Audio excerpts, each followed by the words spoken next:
For 3 straight years, rent in America did something no one thought possible. It didn't just rise, it exploded, faster and higher than any period in modern recorded history. From Miami's glittering waterfront to Seattle's rain-soaked blocks, landlords became unchallenged rulers of the economy. They pushed rents up by hundreds of dollars overnight. Certain desperate tenants would pay whatever they demanded just to keep a roof over their heads. But in 2025, that rain is crumbling.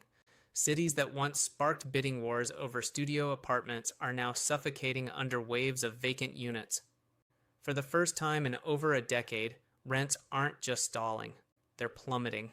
This isn't a blip, it's structural failure. During the boom, developers gorged themselves on construction, flooding markets with more supply than anyone could absorb. Investors leveraged themselves to the edge of collapse, gambling on endless demand that never truly existed. Meanwhile, renters hit their breaking point. Budgets stretched past reason, savings drained, patience exhausted.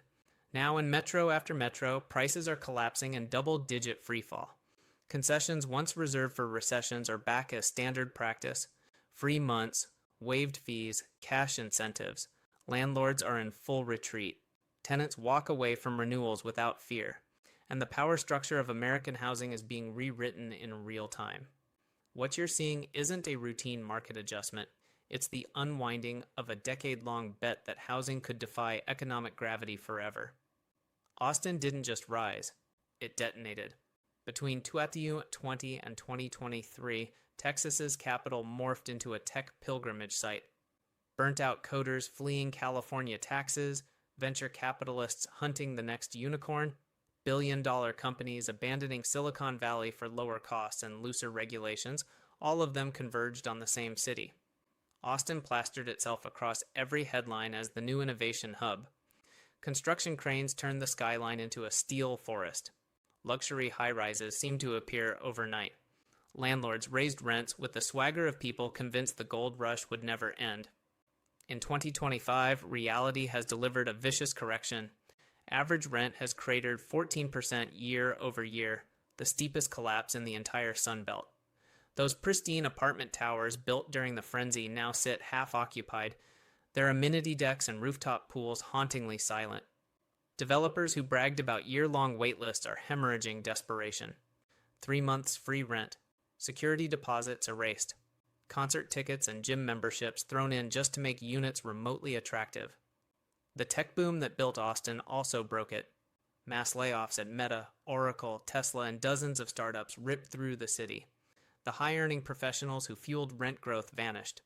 Silicon Hills, a nickname that once radiated ambition, now sounds like mockery. Downtown icons, like The Independent and 70 Rainey, are posting vacancy rates unseen in a decade. In East Austin, the neighborhood that symbolized the city's creative rebirth, landlords are slashing prices in brutal competition to fill units. For over-leveraged investors who bought luxury condos at peak prices expecting perpetual appreciation, the fantasy has disintegrated. Projected returns have evaporated under crushing interest payments and shrinking tenant pools. But for renters, the people priced out during the boom, this is a kind of vindication. The city that became unlivable for locals in a matter of months is finally fracturing. Power is shifting back to the people who actually sustain Austin's culture and economy. The lesson is brutal and clear. The city that skyrocketed the fastest is now free-falling just as hard, and that crash is sending shockwaves across every corner of the Sun Belt. Miami's rental surge wasn't just dramatic, it was hallucinogenic. Fueled by pandemic refugees, cryptocurrency millionaires, and international investors treating South Florida like their personal tax haven, the city transformed into a spectacle of excess. Between 2020 and 2022, rents didn't simply climb, they exploded by more than 60%. Working-class locals were expelled. Every waterfront tower became a monument to wealth inequality. In 2025, the mirage is evaporating and the wreckage is impossible to ignore. Average rents have dropped 11% in 12 months. Vacancies are surging across Brickell's financial corridor, downtown's urban core, and the once exclusive stretches of Miami Beach. Ultra-luxury towers that marketed themselves on ocean panoramas and infinity pools now advertise like discount motels. Free parking, 0 deposits, $2,000 gift cards just to get bodies through the door. Demand collapse is only half the crisis. Operating costs have become existential threats. Property insurance premiums have tripled as insurers flee Florida's climate risk. HOA fees are skyrocketing as aging buildings scramble to comply with post-Surfside safety mandates. Thousands of landlords are drowning in negative cash flow every month. Some are already abandoning ship. Condos purchased for $900,000 are being dumped at $700,000. Others sit completely unsold, gathering dust as carrying costs compound. Airbnb investors who rode the short-term rental wave are liquidating as tourism softens and maintenance expenses devour profits. Even international buyers, Miami's traditional financial backbone, are retreating, spooked by hurricane risk and relentless special assessments that bleed bank accounts dry. From above, Miami still looks like paradise: azure water, gleaming skyline, endless sun. But beneath that postcard veneer, the financial infrastructure is collapsing.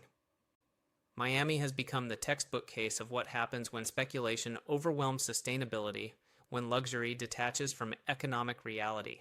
The city that symbolized infinite demand is now a cautionary tale. Even paradise has a breaking point. Atlanta was supposed to be the exception. The Sunbelt city that balanced growth with affordability. A thriving job market anchored by corporate headquarters. A steady influx of transplants from expensive coasts. Reasonable housing costs that made both homeownership and comfortable renting achievable. Developers poured capital into the metro with absolute confidence, constructing massive apartment complexes from Midtown's dense core to Sandy Springs' sprawling suburbs. Between 2021 and 2024, Atlanta absorbed more than 50,000 new rental units, an astonishing volume the local economy simply couldn't digest. In 2025, that miscalculation has metastasized into full-blown crisis. Rents have dropped 9% year over year. Vacancy rates are climbing at alarming speed. Developers are spiraling into panic mode. High-rises that once leased out within days now languish with entire floors sitting dark and empty. Landlords are rolling out every incentive imaginable. 3 months free. Complimentary parking. Waived security deposits. Pet fees eliminated. Anything to stop the bleeding. This isn't just about oversupply. It's a perfect storm of economic headwinds. Wage growth has stagnated while inflation continues shredding household budgets. Federal student loan payments have resumed, draining discretionary income from millions of younger renters. Millennials and Gen Z are doubling up with roommates, moving back in with parents, or abandoning the metro entirely for cheaper regions. Even Atlanta's historically resilient suburbs are buckling. Cobb County, Gwinnett, Henry County. Markets that once seemed bulletproof are softening rapidly. Single-family rental investors are slashing rates to avoid complete vacancy. Short-term rental speculators are capitulating, unable to sustain properties through prolonged dry spells. For years, Atlanta marketed itself as the future of sustainable urban growth. Now it's becoming a case study in what happens when construction momentum outlasts economic fundamentals. The cranes never stopped moving, even after demand evaporated. Atlanta's rental market didn't crash in one dramatic moment. It suffocated slowly under the weight of its own optimism. Las Vegas has always thrived on risk, but right now the house is losing badly and landlords are holding the worst hand at the table. For years, Vegas looked indestructible. Californians fled eastward in droves, trading high taxes and heavy regulation for Nevada's promise of freedom and low costs. Real estate investors swarmed the market, converting single-family homes into rental portfolios. Short-term vacation rentals spread across every neighborhood. Everyone bet big on the belief that Vegas could absorb infinite growth. By 2025, that bet has gone catastrophically wrong. Rents have plummeted nearly 10% since 2023. Vacancy rates have doubled. Entire apartment developments in Henderson and Summerlin stand eerily half empty, their leasing offices more desperate by the day. The skyline still glitters with neon promise, but the underlying reality is grim. Supply has vastly overshot demand. Tourism, the city's lifeblood, has never fully returned to pre-pandemic levels. Casino employment remains depressed. Convention attendance is down. Service workers, the backbone of the city's workforce, are earning significantly less in tips as visitor spending tightens. At the same time, thousands of Airbnb units that once earned easy money from weekend gamblers and bachelor parties are flooding back into the long-term rental market. Properties that commanded $2,400 a month now sit vacant at $1,900 with zero interest. Pandemic-era investors who bought at peak prices are cutting rates aggressively, watching projected returns evaporate in real time. Many are quietly exiting, selling at losses just to escape the financial quicksand before it gets worse. And still, projects greenlit during the euphoric boom are being completed, dumping even more luxury inventory into an already oversaturated market. Vegas in 2025 feels like an eerie echo of 2008. Different decade, different trigger, same mistake. Too much speculation, too little sustainable demand. Phoenix, the blazing epicenter of Sunbelt migration, is experiencing a correction so severe it's rewriting the region's entire growth story. Just 2 years ago, Phoenix was the undisputed poster child of pandemic relocation. Families from California and the Midwest poured into the valley, chasing space, sunshine, and lower costs. Developers couldn't keep up. Entire master-planned communities appeared almost overnight in Chandler, Glendale, and Mesa. Phoenix was sold as the next great American boomtown. In 2025, that narrative has melted under the desert sun. More than 30,000 new rental units flooded the market in just 12 months. Demand never showed. Average rent has collapsed 12%, one of the sharpest drops in the country. Landlords are deploying every tactic imaginable: months of free rent, fully furnished units, prepaid utilities, pet-friendly leases with no deposits. Complexes that once ran waitlists are now begging for applicants, their leasing offices staffed by anxious salespeople. The skyline still looks vibrant, but financially the market is on life support. Operating costs have exploded. Insurance premiums have surged. Maintenance keeps climbing. Investors who bought brand new luxury buildings at pandemic peaks are underwater, owing more on their mortgages than the properties are worth. At the same time, Phoenix's job market, once a magnet for corporate expansion, is tightening. High interest rates and slowing migration have frozen business growth. Companies that planned major expansions have shelved them. Fewer high-income renters remain to fill the glut of expensive housing. From downtown Phoenix to the East Valley suburbs, the lesson is being learned in real time. Growth without balance always collapses. Phoenix isn't just cooling off, it's undergoing a fundamental correction. A metro built and marketed for 10 million residents is facing the truth that it's serving far fewer. The fantasy of limitless expansion has slammed into the wall of economic reality, and the shockwaves are just beginning. For years, Dallas projected an image of invincibility. Corporate relocations flooded in from high-tax states.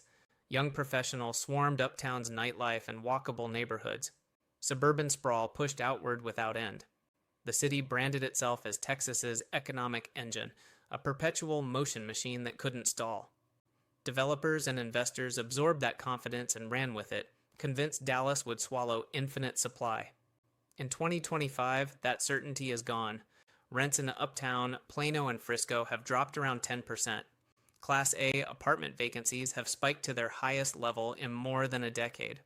The skyline still glows against the Texas sky, but landlords behind those glass facades are in crisis mode. Developers massively overestimated demand. Between 2021 and 2024, Dallas added tens of thousands of new luxury units just as renters began tightening budgets. Inflation destroyed discretionary income. High interest rates crushed affordability for potential homebuyers who might have exited the rental market. Those who remain are moving back home, consolidating with roommates, or leaving the metro altogether. Landlords are scrambling with aggressive concessions: free utilities, reserved parking, rent credits, waived application fees, anything to keep units from sitting dark. Investors who built models around steady cash flow are now bleeding money as insurance premiums and property taxes eat what little revenue remains. Too much luxury inventory is chasing too few affluent renters, while there still isn't enough truly affordable housing for the working and middle class. Even the corporate sector, Dallas's traditional safety net, isn't rescuing the city this time. Hiring freezes across tech and finance have slowed the professional influx to a trickle. Dallas still looks magnificent from a distance, but up close, the city that symbolized unstoppable prosperity is confronting the limits of unsustainable growth. Even in Texas, markets eventually run out of fuel. Boise wasn't just a pandemic success story, it was a phenomenon. A small mountain city that became America's housing miracle almost overnight. When lockdowns and remote work freed millions from geography, Boise exploded. Workers fled San Francisco, Seattle, and Portland with all-cash offers and romanticized visions of simpler living. Home values doubled in months. Rents surged past anything the local economy had ever seen. Developers rushed to capture what looked like bottomless demand. By 2025, the magic is gone and the collapse is accelerating. Rents have plummeted 13% year over year, the fastest decline in the Mountain West. Vacancy rates are spiking at levels that would have seemed impossible 2 years ago. Downtown apartments that used to lease in 48 hours now sit empty for months despite aggressive marketing. Developers who built sleek, high-end complexes during the frenzy are drowning in unsold and unleased inventory, desperate for tenants who can actually afford the inflated prices they set based on temporary conditions. Boise's true renter base, teachers, nurses, service workers, local professionals, never earned Silicon Valley salaries. They watched helplessly as rent blew past $2,000 a month, completely disconnected from local wages. Then they watched the Californians leave as quickly as they had arrived. With remote work policies tightening and companies demanding return to office, the wave of high-income transplants has receded. Boise's artificially inflated housing market is stranded like driftwood after a flood. Suburbs like Meridian, Nampa, and Eagle are in distress. Construction projects are frozen mid-build. Materials sit on half-finished sites. Investors who fantasized about easy profits are liquidating at steep losses. Local businesses that thrived on out-of-state money, coffee shops, breweries, boutiques, are cutting hours or closing as their customer base evaporates. Landlords slash rents by $300, $400, even $500 a month and still struggle to fill units. Boise's story is poetic and devastating. The city that came to symbolize escape from big city dysfunction is now the perfect example of what happens when that escape ends and fundamentals return. The boom was never sustainable. It was a temporary displacement of wealth that mistook itself for permanent transformation. On the West Coast, Seattle's skyline now tells a story not of triumph but of uncertainty. After years of relentless ascent, rents climbing, cranes dominating every view, tech money fueling an endless spiral, 2025 has delivered a reckoning. Rents have fallen around 10%, and towers that once symbolized prosperity now stand as monuments to vacancy. Massive layoffs from Amazon, Microsoft, and a wave of startup failures have gutted the high-earning renter base. Downtown buildings that operated waitlists are offering cash signing bonuses and months of free rent just to get anyone to sign a lease. Capitol Hill, South Lake Union, Belltown, neighborhoods that define Seattle's modern identity are full of luxury apartments advertising discounts unthinkable 3 years ago. Suburbs like Bellevue, Redmond, and Kirkland tell the same story with plummeting renewals and rising vacancies. Projects have been indefinitely delayed or abandoned, leaving half-completed structures scattered around the metro like tombstones marking overconfidence. The transformation is more than economic. The pandemic rewired how people think about work and life. Many professionals who once chased Seattle's prestige are choosing smaller cities with better balance and lower costs. The migration isn't dramatic, but it's steady. Every family that leaves removes another column of demand. For landlords, the power dynamic has flipped. Tenants negotiate aggressively, demand flexibility, push for lower prices, and refuse to accept the terms that were standard a few years ago. Seattle's glass towers still gleam through the mist, but underneath lies deep structural fragility. The city is learning that even tech-driven growth has limits, and this correction isn't a pause. It's a recalibration. If any American city embodies the word collapse in 2025, it's San Francisco. Once the crown jewel of global innovation, the birthplace of the tech revolution, San Francisco's rental market has unraveled into something almost unrecognizable.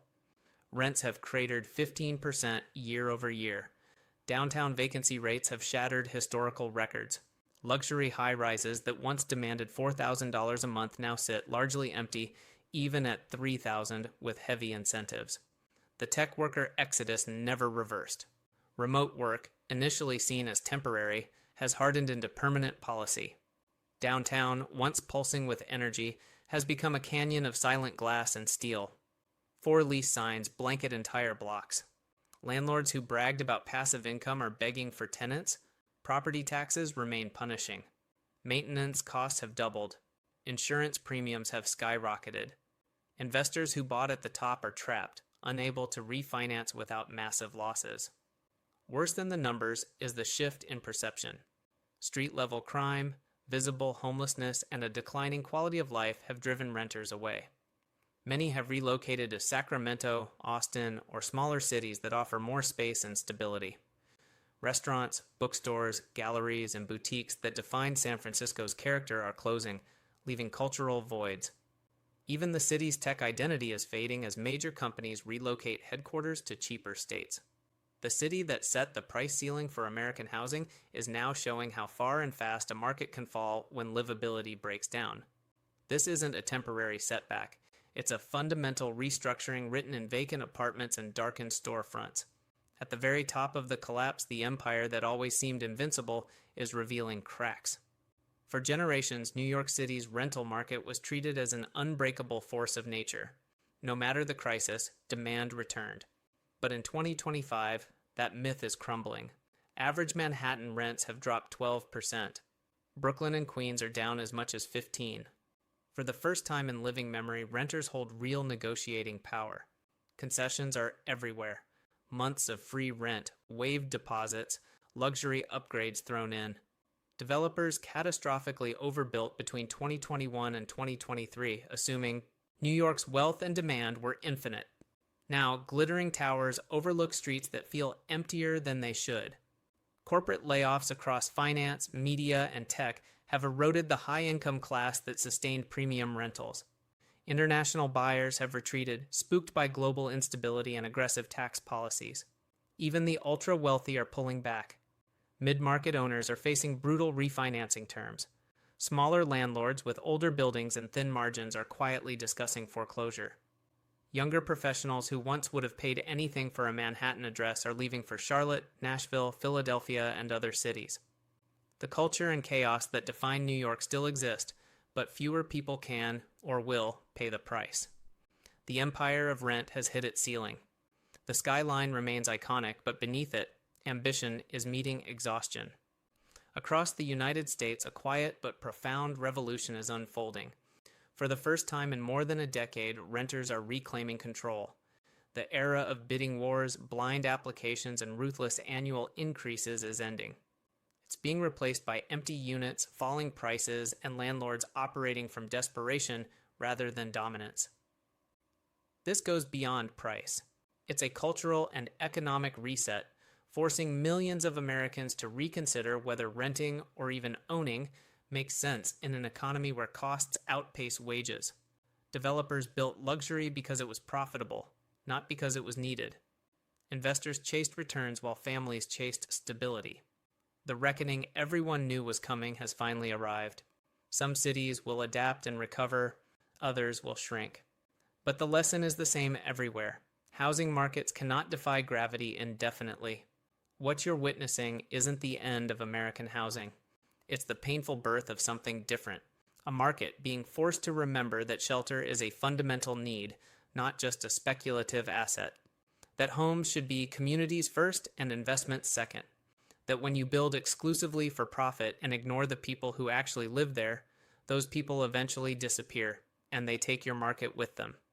The numbers don't lie, and the story they're telling is unmistakable.